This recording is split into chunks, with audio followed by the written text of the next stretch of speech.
Très chers fidèles téléspectateurs, et c'est ma casse ya romo nabino et belé deva betandeke nabino pour Rolanda émission nabino 2 milliards de chrétiens. Vous voyez que 2 milliards de chrétiens émission to tombo la combo à Christ, tu étendre royaume né na ba extrémité à monde. 2 milliards de chrétiens dans cadre évangélisation. Tu as une rubrique où permet à bino beaucoup en contact na ba adresse ba église, ba programme ba kilt, ba date ba séminaire, ba études bibliques. Bref, réalité à Christ Namisala. Suivons d'abord notre rubrique, les rendez-vous avec le Seigneur, et on se retrouve tout juste après.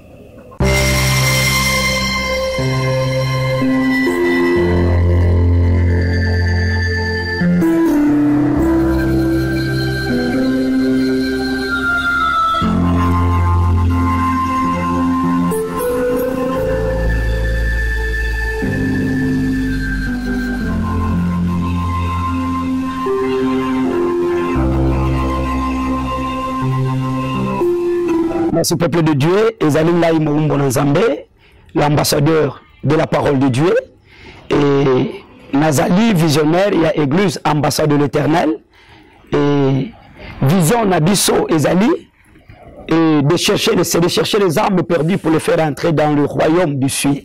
Donc église Nabino Yangoy ambassade de l'Éternel. Dans la commune il y a Ngaliem, na quartier Mamayem.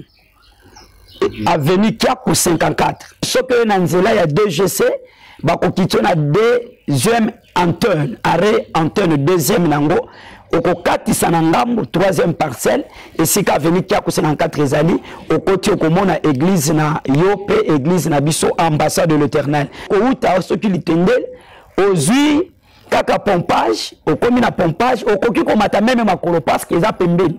Mbala moko okokoma na arrêt antenne. Et pendant que nous avons pompage, c'est la première antenne. Au Kitiwana, au Kati, c'est toujours Nangam, au Komona église na Bisso, église na Bino, ambassade de l'Éternel. Programme na Bisso, et Zami Boyoto, Zalaka na lundi, il y a prière au Tobon de la Rapona famille. Et Zali 16h30 à 19h. Wana Ezali lundi. Tozali na jour Moussous, il y a mercredi, au Tosambe, la Kato Sanganaka, église Mobimba, au Tobengi Bino Boya, et Zali jour, il y a enseignement. Ils allaient mercredi, auto yaka kozwa connaissance. Ils allaient na jour, il y a jeudi. Jeudi, ils jour, il y a consultation prophétique. Parce qu'ils allaient à l'église, il y a Molimou. Ils allaient de 9h à 15h. Ils allaient na vendredi, ils allaient na prière, na biso de délivrance. Nangonga toujours, il y a 16h30. Au la samedi, à partir de 10h30, 13h30. Ils allaient na prière na biso ya guérison to ya purification na bonde la kakaka pona batu ya maladi. Dimanche ndenge Bible lobi ezali mokolo ya bopemi et tozali na culte action de grâce, louange et adoration na tobandaka culte na biso na 9h. Numéro nanga ezali plus 243 82 440 48 41 plus 243 82 440 48 41 et Zali pe numéro ya WhatsApp. De retour dans notre plateau à 2 milliards de chrétiens, place soit toujours au côté na ba chambre, même na ba antichambre, tu découvrir pour Nabino un homme de Dieu est déjà habitué au CPLRN Makasi parce qu'il y a un message très particulier pour la édification. Il y a ba âme Nabino, cet homme de Dieu, c'est le pasteur Daniel Todi Bechassa. C'est cet homme de Dieu te recevoir encore de nouveau. L'homme de Dieu dans notre plateau et puis un message spécial pour Yum Tozo Landabiso. L'homme de Dieu Mbote. Mbote papa journaliste, Mbote na bana na Nzambe nyonso o bazo Landabiso lelo. Zinabi ete Nzambe oyo a pesi biso ngolo ya kokutana na lelo. Yo zo Landabiso za déjà béni et tika Nzambe na lola azala na yo pe ko bouger te zala na biso tuna suka émission. Un nouveau numéro de 2 milliards de chrétiens, un nouveau homme de Dieu, et puis message très particulier pour Nayom Tozo Talabiso Lelo. L'homme de Dieu, thème que cette âme qui peut reposer en paix. Mais pourquoi choix thème haut? Merci papa journaliste pour la question de malam. Et choix thème Tozo sa peuple de Dieu, awana 2 milliards de chrétiens.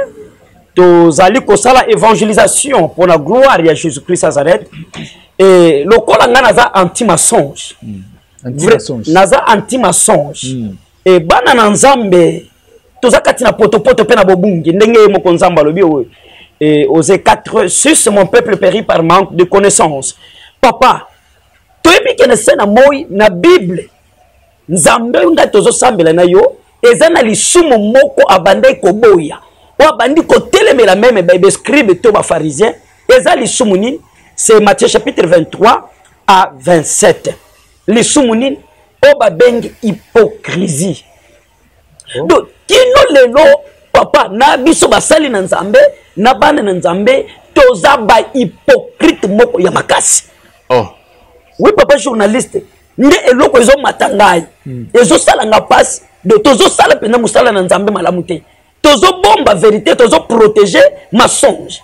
Comment papa journaliste ebisa ngai mutu oyo ozomona na quartier mabe oyo azo sala ozomona lolenge na ye azali ya mabe na misala na ye na ba témoignage oyebi mutu yango aye kokufa tango aye kokufa lokola soki aza mama ya intel soki papa ya intel ozoya na ba fleur na yo que ton âme repose en paix apengo ya yo pe wana eza ya nzambe yo zopesa yango. Pourquoi? Donc choix ya thème to longwa na hypocrisie soki mutu aza mabe aza mabe aza malamu aza pe malamu do to lo bango même ti akokufa tokozwa te ke mutu azalaki mabe akufi to bandelo ba malamu na ye ke poko zo fimbo pa na nzambe olingo chola nzambe wana komi ko juger nzambe. Donc c'est ça choix ya thème batu to tika hypocrisie do toza bana na nzambe to me ma vérité kino na suka ya via mutu. C'est ça choix ya thème. Donc papa journaliste tozonga na nzela pe wana tolobaka mutu apema nango eza ya biso te eza ya nzambe do ozotungisa munoko na yo pamba po akopema na kimia te. L'homme de Dieu, c'est très intéressant. Tout kotana thème, c'est ça, c'est vrai. Tout kotana thème, oui. Mais quelle est cette âme qui peut reposer en paix? Bon, âme de nini. Merci papa journaliste. Yambona bandako définir âme na lingine expliquer bana na nzambe comment mutu azali. Kati na via mutu tozana biteni misatu.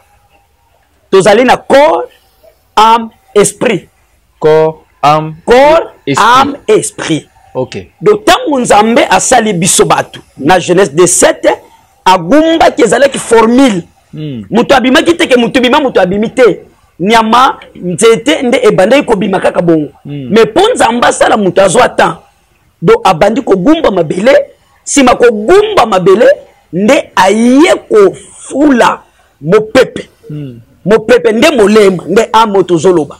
Sima ya ko fula nde mutu abimi. Akomi siko na corps oyo tozolobela. Après corps nde toye komona âme. Donc âme eye kolata nde corps. Après corps toye komona dernier esprit. Nde Bible zoloba 1 Corinthiens 3:16 nzoto mutu eza temple ya Saint-Esprit de Dieu. Donc corps, âme, esprit mokonzi ya batu mibale oyo na corps na âme eza esprit. Donc oyo nyonso eza ba enveloppe mais mokonzi azo diriger na corps na âme eza esprit. Donc eloko tolingi toloba oyo tuni âme eza molema. Eza pema oyo nzambe atie kati na biso batu poto telema oyo tozali. Mais pour le to bika to vivre na corps te âme te mais l'esprit. Esprit. Parce que même la Bible a déclaré Romains 8:14 ba batambola ka molimo sang nde ba benga mi bana na nzambe. Donc c'est ça l'esprit. Donc ceux qui mutu pas za mwana Satan, c'est l'esprit ya Satan ndezo tambola. Nda komi mwana Satan. Ceux qui yope mwana na nzambe ozo tambola, c'est que Saint-Esprit de Dieu azo tambola yo. C'est ça tozana trois parties kati na nzoto ya mutu. Corps, âme, esprit. Mais mon kondi ya nyonso eza esprit. Et âme siko eza na kati na biso. Eza na kati. Eza na kati pa na ngai eza pa na o azotala biso âme ezali. Âme eza même tina banyama. Tina banyama. Oui, même tina banyama bazana âme. Ah bon? Ah oui. Âme eza même tina nzete. Parce que nzete pepe maka. Très important. Mais l'homme de Dieu n'a pas na kota mais na kota na thème vraiment na qu'est-ce ni les baptêmes na thème wana mais na un peu bloqué na zoeba tongolobi pezani. Merci papa journaliste, merci peuple de Dieu. Oyo boza déjà béni à cause ya émission oya vérité oye memele bolamu oye kolongoloma ya miso pour souffrir trop onyoka mi trop na batata wana comprendre yakala batata kala nini masonge donc zamba ekopambola yo malheureusement ozobenga te sale fort obengaka olongwa na distraction. Merci papa journaliste P mokonzi ya P eza kimia moni kimia yo zozanga nde papa zotune loba question nzamba pambola yo et Bible lobi na Jean chapitre 14 27 Christ alobi na kei mais na kopesa bino kimia nanga meza kimia te lokola oyo bato ya mokili bapesaka do pe kimia mutu avandi azokomitungisa te azopense loko moko te oyo ezobebisa makanisi na ye do ye avandi mino ezalaka libanda do makambo nyonso ekomelaka ye azomona yango eza kaka ya bien do olikambo ya pasi epa na ye ezalaka te do nyonso soki ye asentir kimia avandi na ye donc kolo ndapesa kimia kolo pe c'est Jésus Christ de Nazareth P parce que toza na P ya solo toza na P ya lukuta yango ne kolo lobaki na kopesa bino kimia lokola bato ya mokili bapesaka te ndeko omoni ndengo tiaka muteme pa na ye kimia bato ya mokili pe bapesaka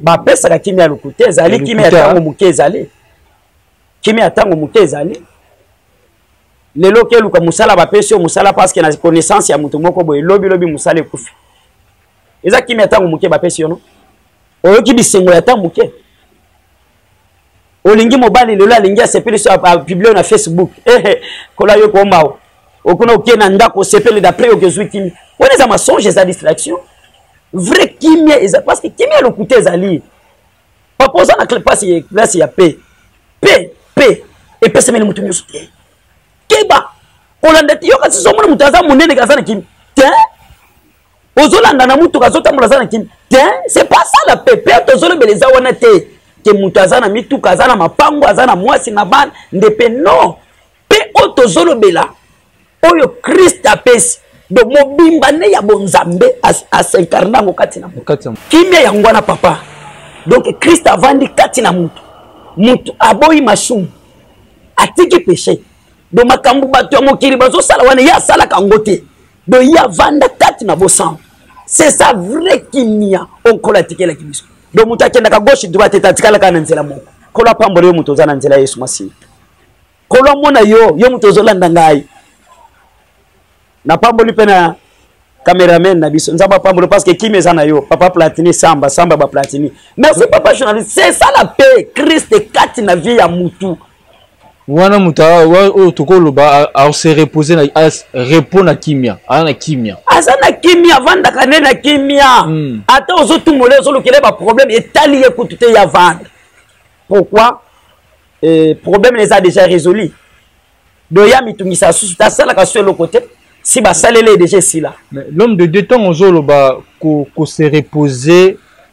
reposer en paix oningolo banini pa wana pas journaliste toza na Genèse 2:3 toza kati na Bible totala nanu mutu aza kolo mokili nzambe alobi asalaki misala na ye nyonso mikolo 6 jours na 6e jour nde a silisi misala na 7e jour aye kopema.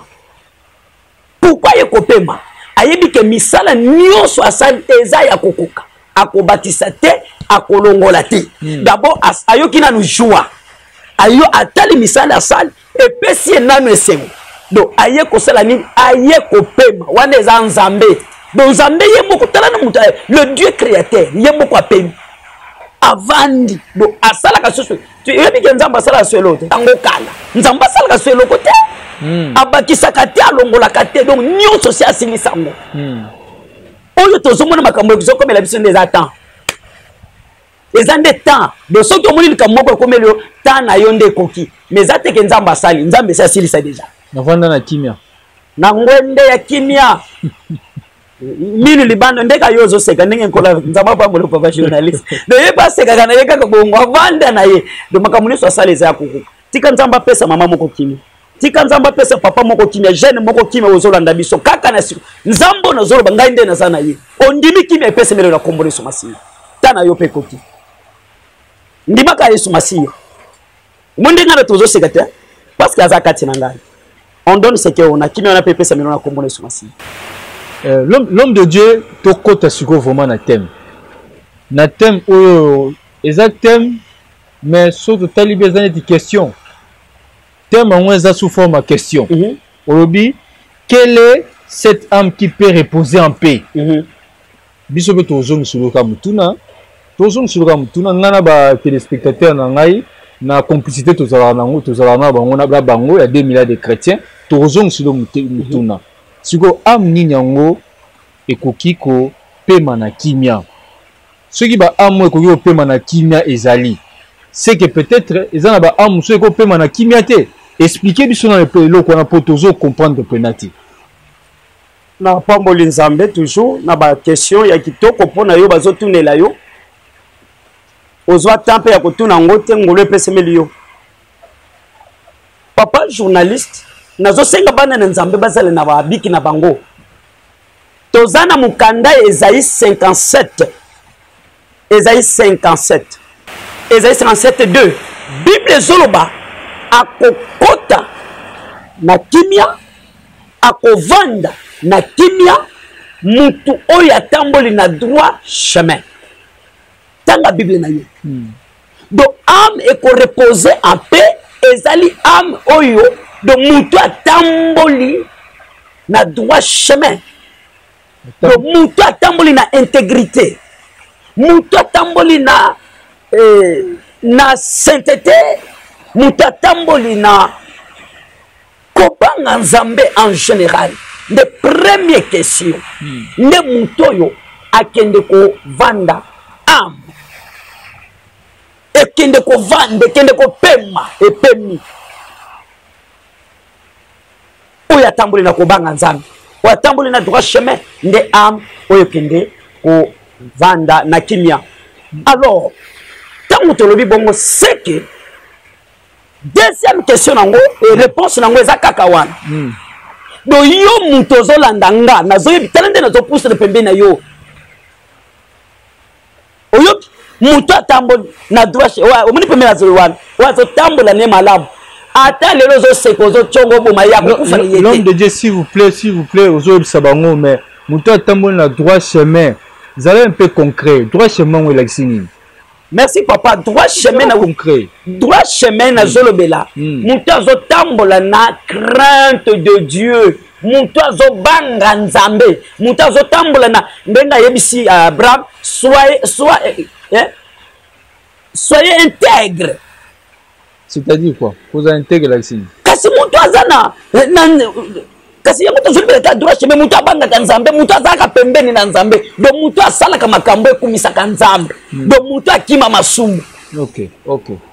Muto aboyene okende kokotela bato na bandako abokende tika makambo donc nzambe azana pose bato bakopema na kimia kaka bato batosaka ye bato bakokisaka maloba na nzambe ndenge yazotinda biso donc c'est ça muto akopema na kimia. Donc oyo azostosa nzambe te muto azotambola na péché muto oyo ozali kosala mabe na yo moko miyebi makambo ozosala wana donc okovanda na kimia te ata pasteur no azokosola bo aseki aza menteur na yo na bokokani ngande na koyebiso vérité donc ya tika makambo wana okovivre na kimia te ata bakele lokuna na soki wapi baketongela yo ngonga yango place bakotongela malamu po bika eza na vérité obanga nzambe sala yo kotombola kombo na Yesu Masiya kati na yo bato bakobetelo na maboko tango oza na bomoi na ndenge okokufa daboko to okufa te babando betelo kamadi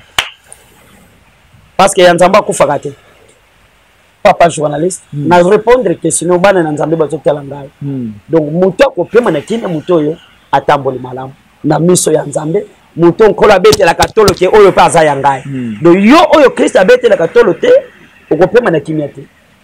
Mais l'homme de Dieu ozo compliqué biso pour moi parce que so biso ana mokilia so mutakufi toloba za basuwe na biso toloba que son âme repose en paix expression est belé tout le bar. Oui, oui. Que son âme repose en paix, que la terre de nos ancêtres lui soit douce, que le Seigneur le reçoit dans sa gloire, que le bon Dieu lui accorde une place de choix au ciel. Jésus-Christ. Terme expression belé va souhaiter belé tout le bar dans mon kili. Et puis faut honorer mon way. Oh. Merci, papa journaliste. Est-ce que aussi Nasili siko probablement se reposer en pétendengeni. Tela mukiliza ya bisote. Mukiliza ya nzambe. Yemu kokolo mukila zolo baboui. Proverbe chapitre 11-31. Tout se paye ici-bas. Donc nyonso to salaka e futa maka. Ah wow. Ah on a sait. Kaka on a sait. Que ton âme repose en paix. Tout que nena natali sabato yebeke mundo zolandao. Donc c'est que ngongana yoka yango. Nazo tali so oyo zali. Bible zolo babo papa journaliste. Yeba yango clair. 1 Timothée chapitre 5 24 le Bible. Papa journaliste. Bible zolo mabe ya batu mususu. E mona nakananu kutu basambisiye. Indanu basambisiye teneti yo. Batu yo so bebi yo na quartier ngo zali. Na Congo ba yebi bizali na yo. Donc mutu nanu basambisiye te mabe na yembo ko ezosala ni ezolo ba na miso abatu telemi kaka boy. Ozomone ke mutu azakadia pembe. Oh. Ah oui? Donc mutu apena c'est un sorcier kotala kaka ba at. Mais mabe ya mutu mususu eyaka koyeba na sima. Oyebi ke soki mutu akufi pe mamaka mususu ebi maka. Oyebi yango papa journaliste. Nde hypocrisie na zoboya. Kozala lokola bango te. Biso tozala na kana biso.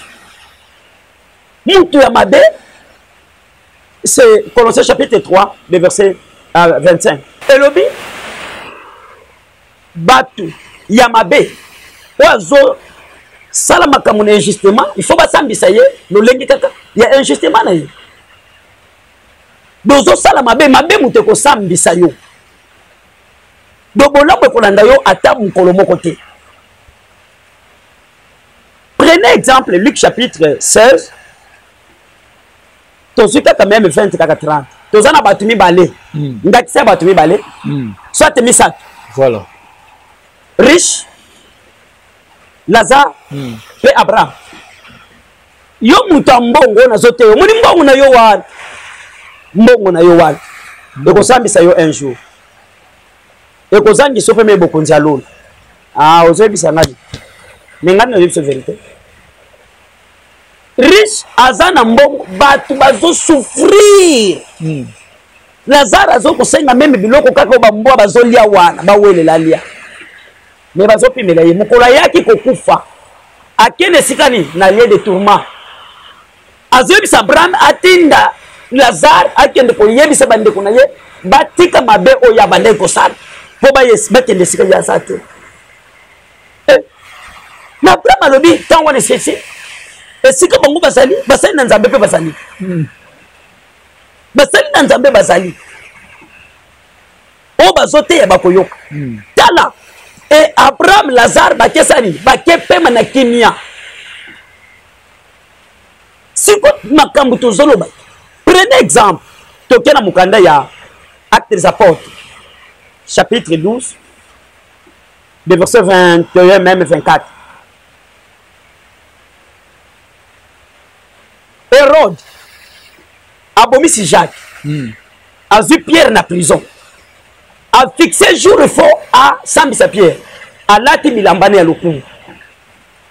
A bandi koloba batu nyoso bazo betele maboko. O mongongo na nzambe. O yaza mutu te, o yaza nzambe. Batu bazo sepele. Nzambe na lola tali non. Trop c'est trop. Nzinge yope makambo zo sala.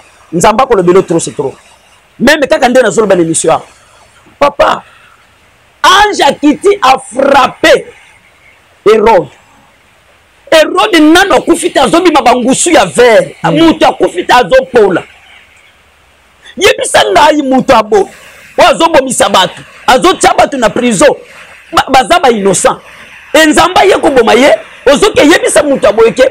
Opema nona kimi. Tika makambo pambo zo salwa. Okopema na kimi ate. tala batu ya lolenge ya boye papa tokei na mukanda ya Bakuki chapitre 2 de verset 9 à 12 kolo azoloba bino batu bozotonga ba ville na mbongo ya kimuyibi bozotonga ba immeuble na mbongo ya kimuyibi bozotonga ba immeuble pona kotangisa makile ya batu mutu azoboma bana na Nzambe un riche mutu aza kaka na koyebi kina Kongo ezana batu bazana ba milliards mais un congolais kaka moko azozanga ata 1000 francs kosomba lipa papa na ngai Nzambe kotalobi meme mabanga meme mabaya ekoganga ekosamba ekofunda bino pana akomi riche biso ye tozovanda opona lokuna Nzambe me tozonyoka me tozonyoka matemwana na Nzambe toza ba riche koleka bango Nzambe apambola yo na Nzambe mutu wana ozoyiba mbongo ba Congolais soki lelo akufi amener zana kimete papa journaliste tozala j'espère oza hypocrite j'espère oza hypocrite pardon obengi nga opamba te na ye awo po monde bike kangolama ya peuple de Dieu il faut bafungwa un milliardaire azonyokola ba Congolais azotonga bambandaku azotambola na mituka yo Congolais na simbozo landa yo zobetele maboko rumela na yo Nzamba ye ko bomena mabe bolo ba mutu abongo atande botongeli bango ba cimetière yo kaseza alola ba cimetière ba tongi ba pesi ba komo au moins cimetière moko bazo po bakunda mutu o eza $3000 o $5000 ata bakundi o place ya $100,000 wana eza lola te d'abord eza vrai enfer bazo kunda bino c'est le moment yo zo dandangai non parce que aza ministre parce que aza député ne ba kiyebi so que ton âme repose en paix nene ko peso kimi wana nene ko peso kimi na mbongo ya ba Congolais zo yiba bana na Nzambe bazokende ba église bazofuka bino batele beso bazochola biso parce que toza baboli muta bongo akufi oye na quartier ya na biso a quartier ministre député soki na misongolo te akopema na kimia te malgré ba témoignage to pesa rawana na ba église ba témoignage to pesa rawana donc rien na kimia te azane na kimia te papa basakana kana Nzambe te azaka marada mutu te même monde de ténèbres zondi manzambo ngana sote kaza camarade ya mututé témoignage fabriqué bricolé l'homme de Dieu mutu sora kufi baloba mabe na ete babi faut honorer les morts kutunde zalaka suko kunde be mezo oleka bien katafaki zo leka ba soda ba tele mabe ta kutu sali mais tout le mabe ndenge nini il se repose en paix. Papa journaliste vraiment ezo salanga pasi makambo oyo eza pasi est-ce que makambo ngo bazolo bakeno soki mutu akufi balobi ba ifo baloba kama bena yete makambo zolo bayangwa e comment mot na Bible nini bango bazana ngo obakobaki mutu ya maba akufi baloba mabena yete na Bible ya nani bongo lo mabe mutu bembe zana yo bano lo mabe mutu akufi papa journaliste mabe na ye moko ndezo témoigner que za mutu mabe nga nazana nga mutu ya bosolo na yibike ya za mutu mabe nakende ko témoigner même jalobi nazo témoigner ma oyo nga na monaki na moni mutu aza mabe nakende ko témoigner que aza malamu te mutu aza mabe ati to ko tanga yango na to se pe ici ba na verset ni yibike bato na baza bando mais les so vérité to ko lo ba auto moni liwa ye rôle to zo mona au commande Exode 17 mutu azando kya kufi tokelo bateke parce que azando tango bando pumbo bazokende ko boma ko sala mabe tozo mona te bana na Nzambe bazonyo ko mate bo mutu akufi azando tokelo ba mabe na ete tokolo ngana ko yakolo ba mabe ubundi na sote yo awo so ikana yebi mukolo ko kufi na ko yakolo ba siko bongo motema te ngano ya utemode mabe ba se pe anote c'est Galates chapitre 4 verset 16 yo mona te vérité kaka yo ndoko lingaka tango na vérité te naza ennemi ya bato mabe donc Yesu balinga ye aza Nzambe c'est tout à fait normal ce qui olingi papa bato babika kolizele te bato nyoso balinga biso donner ezo émission ezo lekao bato na solo miteme ko sala passe mais nazo sunga yo mitema wane salo passe te bongo la mitema donc tika papa to kende na vérité bana na Nzambe bazo nyokwama yo zo nyokwama Bible zolo papa na ngai to ba aw na Psaume 6 de verset 16-18 bat bazo yoka zo pona Moïse aza mosali na Nzambe sima ko yoka zo Nzamba yoki kan mabele fongwa memeli dante bakufi siko bato ntoke ba repose ape ndi bozo bundisa l'église na nzambe mais bible zolo ba clair acte 5:38-39 tango bozo bundisa église bo bundisa mosali na nzambe bozo bundisa nde nzambe nzambo apesi opema Ecclésiaste 8:8 l'homme n'est pas responsable de son souffle bo siko nzamba bomiye oloba que ton âme repose en paix paix ya nini wana papa tokoloba vérité mutu soki akufi okufi na mabe tokoloba ngana koya koloba mabe na yo l'église ambassade de l'éternel tokoya ko témoigner mabe na yo d'abord ko nzambe mutu abomi yo to sepelete mais il faut to sepela oyebi ke moko David a sepela pona na ba makambo ni bozo bisangai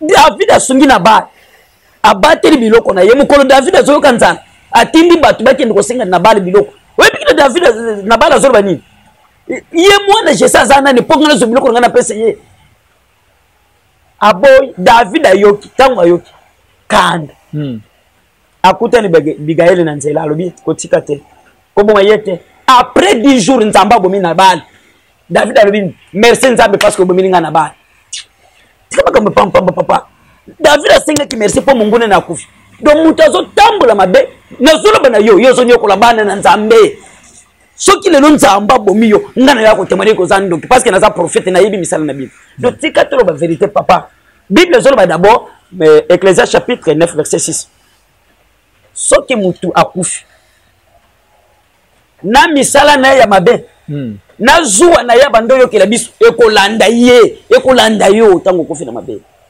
misala mabe ekolanda ye papa siko to témoigner te toyoka sonia bato ba ye aw yo ezotala yewa tokoyoka soni te tokoloba mabe na yo sala ki biso efuti yo soki obongo le motema te un peuple de Dieu donc ngana za mwana na nzambe na kuma na kaya bato mabe ebana ndeni na tikali na kana ngai c'est ça bato tozolo ba papa akokende na lieu de ata to utelo bawo bazo sombela bino bazo sele bino ba morki ya bino moko ba morko e bino kaka bazo chabino bazo sombela bino ba tongeli bino kuna bazo pesa na ba oyepike mukolo moko de kende kina cimetière moko ba pesa yango kombo pardon na ko sala publicité na yote et tozo sala publicité ya ba tombo te soki ba cimetière to sala publicité ya Yesu Masiya tombo le tombeau est ouvert yango biso tozo sala publicité papa ba pesi cimetière kombo moko eza na bible do bazo kanza ye batuma beso bakekunda bango kuna bakelola nde bazo yebisa yo te papa tokende toloba vérité toza na temps ya vérité peuple de Dieu ebika ekangolama donc ozo sala mabe ko kende na lieu de tourment okonyokwa oko souffrir passe kotika libela na libela ata ba yelo ba fleur ya minene ata pesi ba témoignage ya auto pesa kawana oh papa na ngai problème exact na lieu tourment kaka soki oza mutu mabe ata to ye 1 million balobi ko oza malamu oko kende na lieu de tourment ko souffrir okozika na moto okosouffrir okomona pasi omonisaki bana na nzambe ekolanda yo témoignage kolobela nzambe eloko te vrai témoin eza nzambe yo témoignage ye azalaka na chambre makambo asalaka yo mona ntango akenda koloka bana na nzambe yo ozalaka azolia mbongo ya bakongole yo ozalaka parfois mpe ozomona oui ozomona batongi biso tozosouffrir lelo nzambe azwi yo oyolobaki okende kopema na kimi okovanda na pema na biso te okovanda te epai na biso nzambe si abongisi elo place tika toloba vérité papa bana na nzambe ba souffrir nazo répéter loko déjà peuple de Dieu ozolanda nga oza d'accord nanga ozo sepela parce que ngonga na yo ekoki yo po nzambe za facile po yo pambola donc tika papa batuan lelo soki te ezobandela bango kaka. Donc l'homme de Dieu, ceux qui te saisiront bien, donc ceux qui après vie au tout ça il y a terrestre vie monsieur ezali susu. Merci papa journaliste. Vie monsieur ezali. Tolobeli batu ya mabe. Ata to témoigner to sali to tongeli bango ba muzole to sali nyos batikali mabe pa na nzambe bazana place. Tozana batu ozo ba vie monsieur ezali. Bible zolo ba na Proverbe chapitre 14-13. Balobi mongongo moko zolo bokonena likolo ezo ganga. Esengo kati na bakufi na nkolo. Esengo na ba o bakufi kati na nkolo. Parce que bakeko pema misala na bango ekolanda bango bake pema na kimi ozoka bato ko pema na kimi bakufi kati na Yesu Masiya bake pema na bango. Prenez exemple na kotalisa exemple ya Samuel, 1 Samuel chapitre 28. Toujours quand même 15 kaka ou 18. Samuel a couché. Saul tango Samuel azaki na bombo ya zobisa Saul azobongola mutema aboy na sima bitumbela ndiye nzambe alongole deja na bokonti ake consulter banganga banganga ngo ake babengele Samuel Samuel bini oye ko tungisa nga parce que ngai na zani ko pema tu vois c'est un vrai serviteur de Dieu nde mutu apemaka asaleli nzambe na se na nzoto oyo na pema oyo na molimo sima ngonge koki ake ko pema. Prenez Hébreux chapitre 11, 5, Enoch a kufa kite. Nzamba tombola ki. Pourquoi? Dès qu'Azala ki na bomoy, témoignage nezala ki amala. A kufa kite. Nzamba a kepe misaye. Témoignage nezala ki ya biye tango azana bomoy. Ba témoignage musoto zo ba ali akambongo na yete. Ali ko koso muto ali akambongo na yete. Wadi ba témoignage. A kufa te. Tozo mona bato ba pemaka. O ba saleli nzambe na solo na sengo. Bana oyo bazotambola na crainte de Dieu nde bato esengeli bapema na kimia po misalo basalaki e kolanda bango. Voilà peuple de Dieu koloba susu te koya na ba frère ya minene wana te soki oyebi ndeko azalaki mabe etiali ka mabe azalaki malamu tokotindika nzambe te asala oyo lingi et surtout mutu aza mabe te donc totika que ton âme repose en paix. Oh, papa journaliste. Non, phrase c'est belé. C'est belé. C'est belé. Ba belé ya ba koko. Ye koko na yo asala ma belé. Na belé ba koko. E ya mba yo ya kimi. Quel ma belé? Na kimia. Ma belé ko komelo kilo. Omoni ka ndo zebe ba ko kiti so ma belé ne ko komelo kilo. Kilo ne zani masumu. To ko nyato yango to zindisio yango. L'homme de Dieu tout c'est vrai. Biso tozana ba kufite. Tozana mokili awa. Lobby toko tika mokili oyo. Mais maintenant tout ça la nini, qu'est-ce que toko ça là? Tout tambola ndenge nini po lobby ba am na biso et c'est reposer na kimia. Parce que biloko tangi oyo tout ça sur ba tourment les a passé. Ba téléspectateurs 2 milliards de chrétiens en tout cas tout ça la nini. Pour le quoi tozana na mokili awa po am na biso et reposer na kimia. Merci papa. Bomoni ke na pemi yo pepe mana kombo na sumasi. Question moko kitoko. To sala nini? Nzambe na biso akokai na banzambe nyonso te. Amutema munene bolingo pe boboto.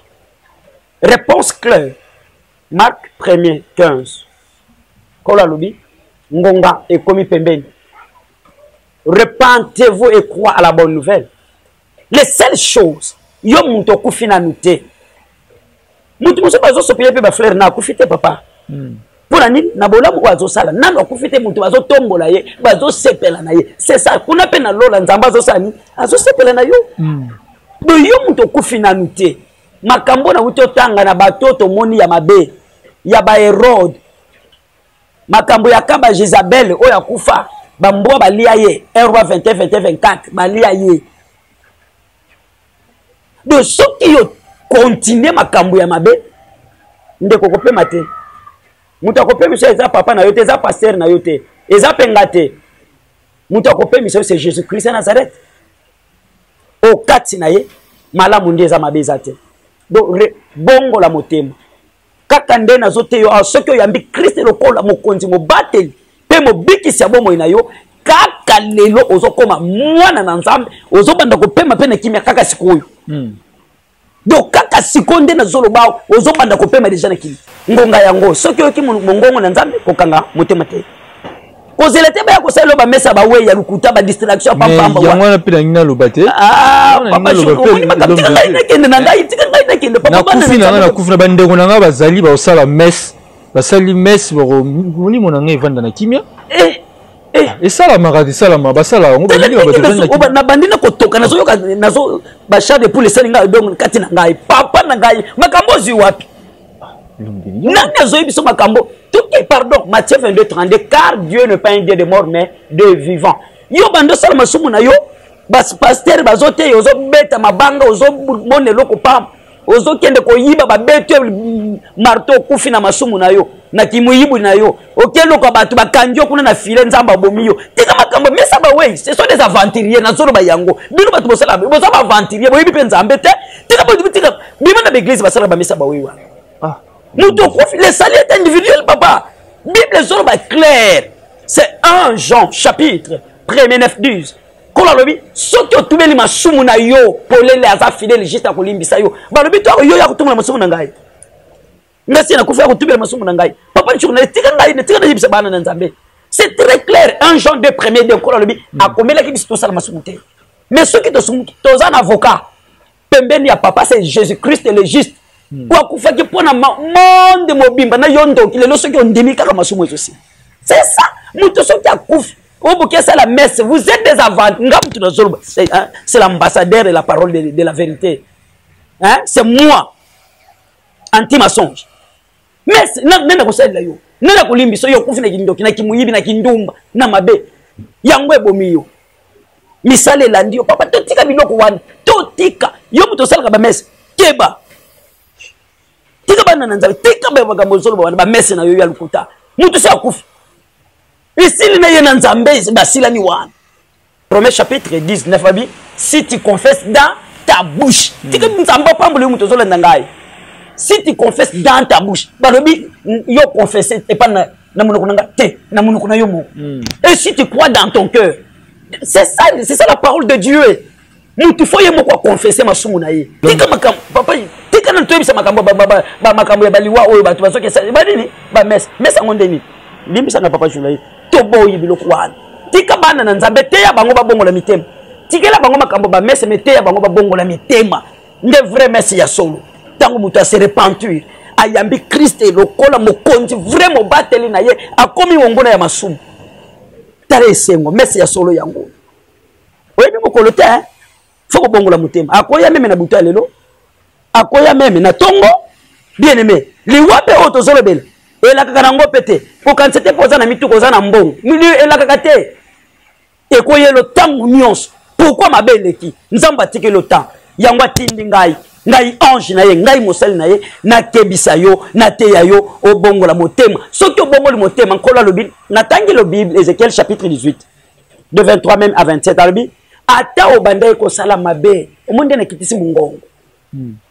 tika soki kaka oyepa na Yesu Masihi akobosa na ata mabe wande linge bomayo okokufa lisusu te a cause ya malamu ndenge pe yo muto bando sala malamu kotika ko sala malamu te soki osali mabe bolamu nyonso ko effacer yango osunga ke église na Nzambe sunga opambola kabana itike sunga bango ozo soutenir basali na Nzambe ya solo soutenir bango ba veuve borfelin bosunga bango bande ko nangai c'est ça misala ya malamu oyo kolanda yo pe lobi okopema na kimia yango na lobi boy j'espère olandinga ouais eza théâtre te poseka o eza théâtre te c'est la parole de Dieu tika mabe ndeko landinga continue ko sala malamu ndenge Bible zo biso na Galates 6 7 on yo so muto asalaka ndabukaka on se moque pas de Dieu on mutu so asalaka ndabuka 9 10 on continue ko sala malamu sala otika te continue ko sala ka malamu wana malamu ebonga na ka mabete malamu etikali malamu mabe etikali mabe yo mutu lindo pema na kimia benga bandeko émission oyo bo continuer ko landa ngo bo continuer ko landa eko pambola yo osala ka malamu continue nzamba ko futa mutu na misala oyo azo sala voilà papa journaliste j'espère ngana pambolami bana na Nzambe nyonso balandi biso ba pambolami pe babongole mitema esengo na ngai ngana bobongole mitema boyambi Yesu Masihi botiki mabe alors to kokomelo société repose en paix ekozala déjà kati na yo Nzamba pambola bana nyonso ambassade de l'Éternel apambola mama Louange Todi libota Todi mobimba Nzamba mona bino baye bazo sunga biso na nzela ya esenga mbongo potoleka papa ezo senga soutien bobenga kabiso esenga soutien ça c'est la vérité au moins ndena zolo bezana ngo évangélisation c'est un bon c'est petit mais pour les cas il faut un bon olingi to leka ceux qui olingi numéro yango na benga biso ceux qui oboyi biso ko pesa mbongo te to ya société mais yeba ke batalukuta ne bako yepa na yo nzamba pambola bana na nzambe nyonso na monde bozala vraiment prudent tant et comme mabe satan aza pembeni mais na yebi ke yo okolonga elikia na Yesu Masiya alala kate animba kate aza présent azala kana ngomba te azakati na yo kombone le Dieu qui suit Exode 3:14 nyonso koya butu moyo nzambe na lola oyo talela akosekisa yo na boseni ko pambola papa Platini Samba te